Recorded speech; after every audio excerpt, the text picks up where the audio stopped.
All right, hey guys, one of the things that we like to do is always dress up the motors a little bit. And so we have this very cool billet Fat Fender Garage logo on it, but this is an oil filler cap for your Mustang Coyote. So if you have a Gen 1, Gen 2, you'll be able to purchase this, or if you got the newer Gen 3, you'll be able to purchase this. And so it's made out of solid aluminum, handcrafted, fits nice and perfect, and just kind of a little upgraded product that you can dress up your engine bay, a little detail that makes it look a little bit nicer than just the little plastic pieces that you typically get. Obviously, it's not a necessity to do a Coyote swap, but a lot of guys like to dress things up a little bit. So this is available in a machine finish, and then you also be able to buy it in a black anodized for a little bit darker look, but kind of gives you this like Shelby gas cap look, so it's kind of cool.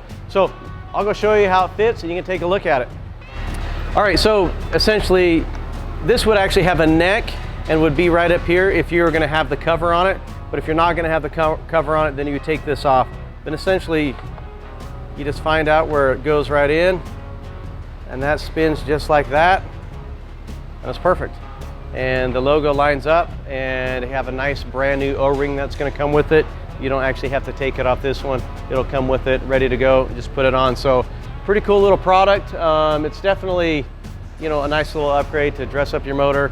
Kind of lets us show off things that we can do to just kind of improve the overall look of the engine bay. So rather than plastic, you get a nice cool piece of billet. So definitely something you want to check out. Go to the website, look under Coyote-Swap parts, and then scroll through it until you find this. So that's it. Stay tuned. We always got more items that we're releasing all the time for Fords.